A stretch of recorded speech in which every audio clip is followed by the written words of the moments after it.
बच्चों, आज हम एक्सरसाइज 4.4 के क्वेश्चन हल करेंगे और साथ में इस लेसन की समरी देखेंगे। तो इस लेसन में मेन चीज़ें हैं उनकी भी चर्चा करेंगे। तो सबसे पहले हम एक्सरसाइज 4.4 का फर्स्ट क्वेश्चन लेते हैं।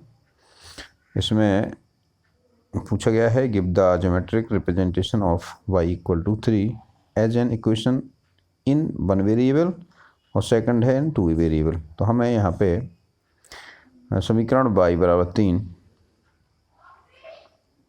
का ज्यामितीय निरूपण करना है। आपको पता है y = 3 क्या है, y भुज है। भुज कैसे नापा जाता है आप ये भी पढ़ चुके हैं। भुज को हम y अक्ष पे नापते हैं और जो अपना ऑर्डिनेट कहलाता है, जी ऑर्डिनेट को केवल हम यदि एक 1 वेरिएबल में लें तो ये इक्वेशन हो गया y = 3 और ये कहाँ नापा जाएगा, केवल y अक्ष पे ही नापा जाएगा। ये यहाँ पे मान लीजिए ओरिजिन है, ये 1 है, ये 2 है और ये 3 है। तो y = 3 को हम एक पॉइंट द्वारा शो करेंगे। यहाँ पे y = 3 होगा, ये 1 वेरिएबल में हो जाएगा। इक्वेशन हो गया 1 वेरिएबल में और ये हो जाएगा y = 3। अब हम इसको 2 वेरिएबल्स में कैसे दिखाएंगे, यानी कुछ 2 चरों में हमें शो करना है। तो 2 चरों में क्या करना पड़ेगा, आपको पता है। समीकरण को थोड़ा हम चेंज करेंगे। ये होगा क्या, y = 3 है तो यहाँ क्या करेंगे, चूँकि x का गुणांक क्या है आपको पता है ना। स्टैंडर्ड इक्वेशन क्या है, स्टैंडर्ड लाइन इक्वेशन है ax + by + c = 0। ये इसका स्टैंडर्ड फॉर्म है, यानी मानक रूप है। अब इस मानक रूप में हम a b c जो रियल नंबर्स हैं इनकी वैल्यूज रख लेंगे। a b c का है वास्तविक संख्याएं हैं और x और y 2 चर हैं। तो यहाँ पे y = 3 है तो यहाँ पे देखिए a की जगह 0 रखेंगे तो 0 × x प्लस b की जगह 1 रखेंगे, 1 × y धन c की जगह पे हम क्या रखेंगे, -3 = 0। तो ये समीकरण हो जाएगा y = 3 यानी y = -3 यानी y - 3 = 0। तो इस तरह से आ जाएगा। तो ये समीकरण हो गया आपका 0 × x 1 × y -3 = 0। अब हम इसको ग्राफ इसका प्लॉट करेंगे। ग्राफ कैसे बनाएंगे, देखिए ग्राफ इसका क्या बनेगा आपको पता है। ये अपन बनाइए x अक्ष हो गया, ये हो गया आपका y अक्ष। अब यहाँ पे जो आपका समीकरण है उसमें हम x का कोई भी मान रखते जाएं।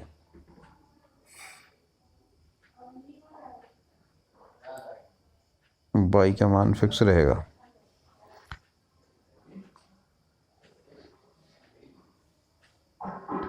x से कुछ भी मान रखते जाएंगे, y का मान हमेशा 3 ही रहेगा। यदि समीकरण एक जैसा रहेगा तो इसमें आपको क्या करना है, यहाँ पे केवल हम y पे तो 1 2 3 यानी y = 3 ये पॉइंट तो रहेगा और ये इसके जो कोऑर्डिनेट होंगे क्या होंगे, अलग अलग कोऑर्डिनेट होंगे। पहले हम x = 0 रखेंगे तब भी y का मान 3 आएगा। तो ये पॉइंट हो गया 0 3। अब x की वैल्यू हम 1 रखेंगे तब भी वैल्यू 3 आएगी। तो ये इधर हो जाएगा 1 3। यदि हम x की वैल्यू -1 रखेंगे तब भी ये 3 आएगा, तो यहाँ -1 3 होगा। इस तरह से ये वैल्यू हम x की कोई भी वैल्यू रखेंगे, यदि x की वैल्यू 5 रखेंगे तब भी ये 3 आएगा। 1 2 3 4 5 तो ये 5 3 हो जाएगा। इस तरह से अब हम इनको मिलाएंगे तो ये एक्स की समांतर एक रेखा हमें प्राप्त हो जाएगी और ये होगी y = 3 की। तो हमें ये ध्यान रखना है यहाँ पे कि जब हम 2 वेरिएबल यानी 2 चरों में इसको लेंगे तो हम x के मान कुछ भी रखते जाएं, y का मान हमेशा 3 ही रहेगा। तो ये रेखा x अक्ष की समानांतर होगी। ये आपका 2 चरों में इसका ज्योमेट्रिकल रिप्रेजेंटेशन हो गया, यानी दो चरणों में इसका ज्यामितीय निरूपण हो गया। दो चरणों का समीकरण आपको पता ही हो गया। अब हम दूसरे इस प्रश्न को देखते हैं। जो सेकंड क्वेश्चन है, give the geometric representation of 2x + 9 = 0। कि यहाँ पे यदि हम वन वेरिएबल में लेते हैं तो ये हो जाएगा 2x + 9 = 0। तो 2x = -9, x = -9/2। ये हो जाएगा 2x = 9 और x = 9/2 हो जाएगा। तो ये x की जो मान है हमेशा कितना रहेगा, 9/2 रहेगा। तो आपको पता है ये मान किसका है, भुज का मान है। भुज कहाँ मापा जाता है, x अक्ष पर मापा जाता है। तो यदि एक चर में हम देखेंगे तो इसको हमें कहाँ रखना पड़ेगा, 9/2 x अक्ष पर रखना पड़ेगा। तो 9/2 कैसे आता है, देखिए हम 9/2 को कैसे व्यक्त करेंगे। x बराबर -9/2 आ रहा है। ये -9/2 कहाँ होगा,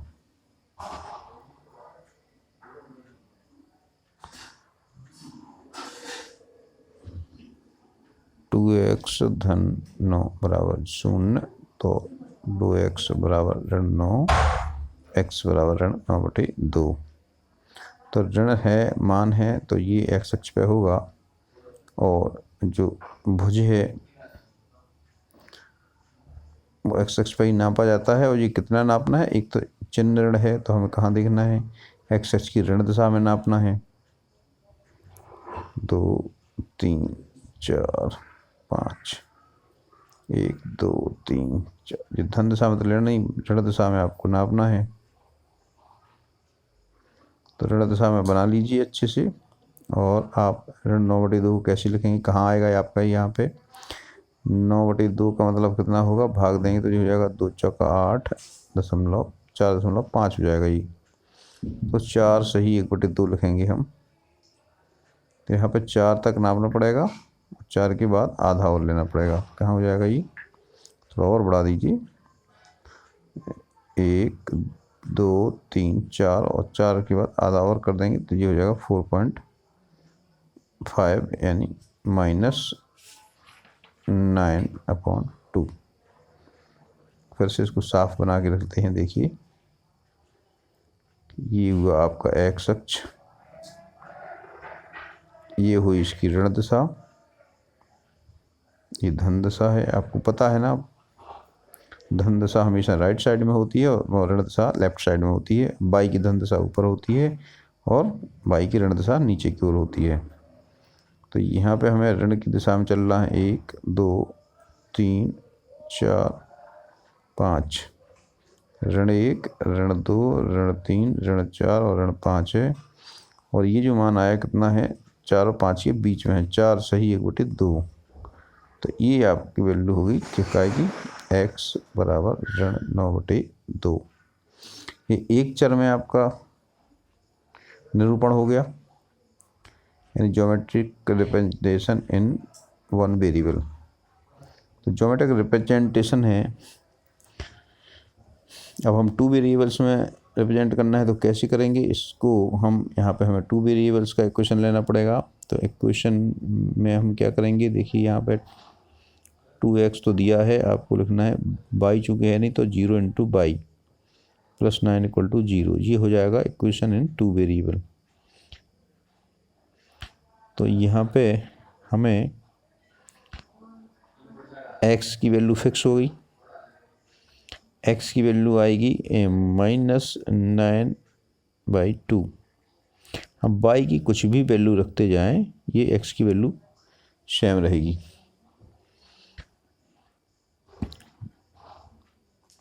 यहाँ पे फिर हम y की वैल्यू कुछ भी रख दें, 1 भी रख सकते, -1 रख सकते, -2 रख सकते, कुछ भी रख दें, इसकी वैल्यू हमेशा x की -9/2 ही आएगी। तो इसको हम कैसे रिप्रेजेंट करेंगे, इसको हम देखिए ये x अक्ष हो गया, ये y अक्ष हो गया, और यहाँ पे मान लीजिए ये आ गया आप -9/2। तो ये जो एक्सेस होगी आपकी, ये जो समीकरण है इस तरह से रिप्रेजेंट होगा। क्योंकि x का मान हमेशा -9/2 रहेगा। y का मान कुछ भी होता जाए, कुछ भी बदलता जाए। मान लीजिए हमने y बराबर 1 रखा तो ये हो जाएगा -9/2 1। ये हो गया -9/2 0 1 2 -1 1 2। इस तरह ही ये समीकरण इस तरह से निरूपित होगा और ये कहाँ होगा, बाई अक्ष के समानांतर होगा। तो यहाँ पे आपको ध्यान रखना है, यदि x बराबर k है तो ये रेखा कहाँ होगी, यदि x इक्वल टू k है तो ये रेखा हमेशा बाई अक्ष के समानांतर होगी। यदि ये बाई अक्ष है और ये इनके बीच की दूरी k है तो ये y बराबर x बराबर k रेखा का समीकरण होगा। ये बाई अक्ष के समानांतर होगा। और यदि y बराबर k है तो ये x अक्ष के समानांतर होगा। y बराबर k है, ये वैल्यू फिक्स है, तो ये होगा आपका y बराबर k। ये आपको ध्यान रखना है। ये आपको वहाँ पहले ही पढ़ चुके हैं कि जो भुज है यानी x है, x पता है क्या है, y अक्ष से लंबवत दूरी है और y क्या है, x अक्ष से लंबवत दूरी। तो यदि y की वैल्यू k है तो इसका मतलब ये है कि जो ये रेखा जो आएगी इसकी कहीं से भी आप x अक्ष से दूरी नापेंगे तो k निकलेगी। इसी तरह से x इक्वल टू k है तो ये जो दूरी है वो y अक्ष से लंबवत दूरी बताता है। तो इस समीकरण में कहीं भी आप y अक्ष से लंबवत दूरी देखेंगे वो क्या निकलेगी, k निकलेगी। इस तरह से ये दो अक्षों के समांतर समीकरण हैं। आइए अब हम इस पूरे लेसन की समरी देख लेते हैं। इस लेसन में हमने पढ़ा है कि एक लाइनियर इक्वेशन है। लाइनियर इक्वेशन मतलब जिसमें जो वेरिएबल है उसकी पावर हमेशा 1 रहती है। तो ये स्टैंडर्ड लाइनियर इक्वेशन है। इसका फॉर्म होता है ax + by + c बराबर 0, जहाँ पे a, b और c तीनों रियल नंबर्स होते हैं। x और y दो वेरिएबल होते हैं। इसमें x और y की वैल्यू दोनों की यदि 0 होगी तो फिर ये चर वाला समीकरण नहीं होगा। इसीलिए यहाँ पे ये शर्त है कि a और b दोनों एक साथ शून्य नहीं होना चाहिए। माने a और b दोनों यदि शून्य हो जाएंगे तो ये चर बिल्कुल ख़त्म हो जाएगी, तो ये अचर समीकरण बचेगा केवल। तो इसको यदि दो वेरिएबल का आपको चाहिए है तो यहाँ पे a और b की वैल्यू 0 नहीं होगी। यदि दोनों 0 हो गए तो फिर ये अचर समीकरण हो जाएगा। यदि एक 0 हो गया तो एक चर वाला समीकरण बचेगा। तो अब सेकंड में देखा अभी, linear equation in two variable has infinitely many solutions.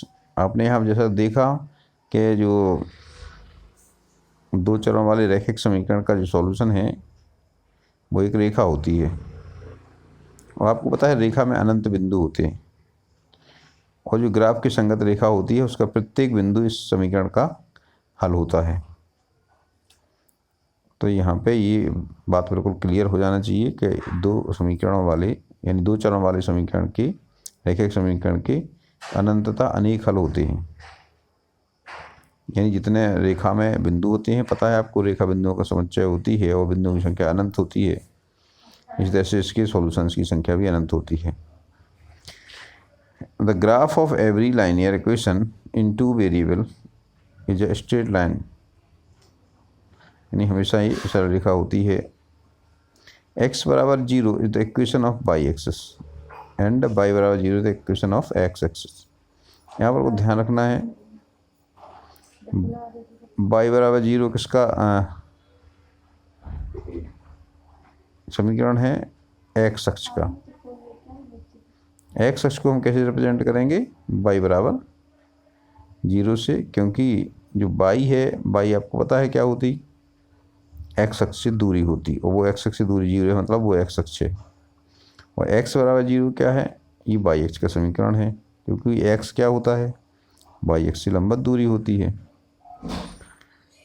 यदि ग्राफ में हम पूछें कि x बराबर a है तो ये क्या होगा, x बराबर a या x बराबर k या b कुछ भी हो, तो ये क्या होगा, x बराबर a है, इसका मतलब ये जो समीकरण है इस ये x अक्ष के बाई एक्स के समानांतर कोई रेखा होगी जिसमें दूरी कितनी होगी a, यानी बाई एक्स में उस रेखा में a का अंतर होगा, ये बाई एक्स के समांतर होगा। और यदि बाई बराबर a है तो ये x अक्ष के समांतर होगा।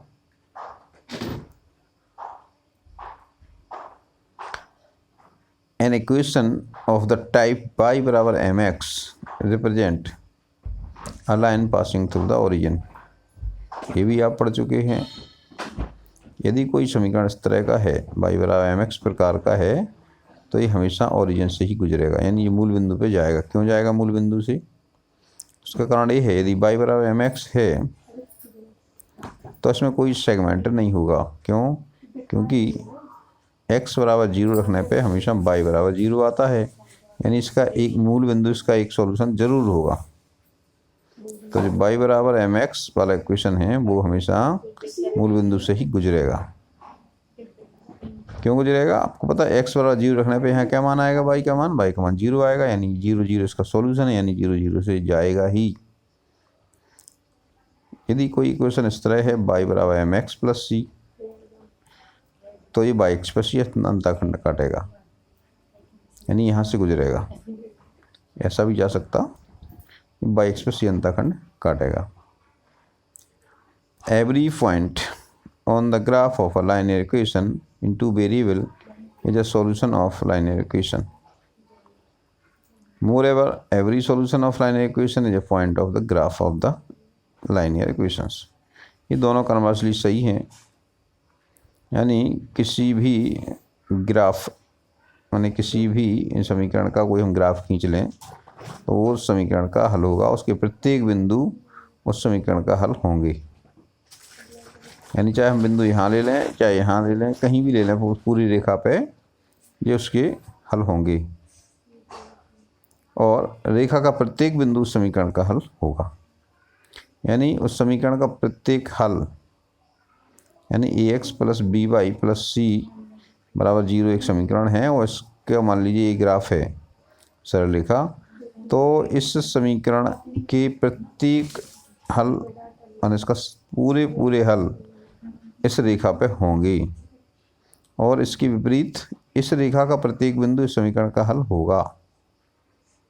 जैसे कि हमने अभी पिछले वीडियो में देखा था, आपका जो Fahrenheit equal to 9/5 into c plus 32, ये समीकरण हमने देखा था। इसमें यदि हम केवल दो वैल्यूज के लिए कैलकुलेशन कर लें, 0 और 32 और -40 ये हमने मान लीजिए हल किया, तो इस रेखा में जितने बिंदु आएंगे वो सभी इसके सॉल्यूशन होंगे। तो यदि हम यहाँ पे मान लीजिए बिंदु मिला, तो यदि मान लीजिए यहाँ पे आपका फ़ारेनहाइट में जो भी वैल्यू है, तो ये जो यहाँ उसकी सेल्सियस में वैल्यू हम निकाल सकते हैं। यदि ये जो ग्राफ आपने निकाल लिया, इसमें ये पॉइंट आपको मिलता है, तो मान लीजिए x बाई है, तो x डिग्री सेल्सियस यानी बाई फ़ारेनहाइट, ये होगा प्रत्येक बिंदु के लिए सत्य होगा। यानी इस रेखा का कोई भी आप कोऑर्डिनेट लेंगे, x डैश y डैश मान लीजिए, तो हम दावे के साथ कह सकते कि यदि x डैश किसी टेम्परेचर का सेल्सियस में मान है, तो y डैश उस टेम्परेचर का फ़ारेनहाइट में मान होगा। यानी केवल आप दो बिंदु निकाल करके इसके अनंत मानों को कन्वर्ट कर सकते हैं। आपने देखा होगा मोबाइल में जो कन्वर्टर लगे रहते हैं वो इसी युक्ति पे काम करते हैं। आप जितने चाहे पॉइंट में उसका मान रख देते हैं, वो तुरंत कैलकुलेट करके आपको दे देता है। ये आपकी गणित की खूबसूरती है, गणित का ये मैजिक है, और आपको इसको बहुत ध्यान से पढ़ के और आनंद लेना है। बाकी ये चैप्टर पूरा हो गया, अगले भाग में हम नेक्स्ट चैप्टर की बात करेंगे।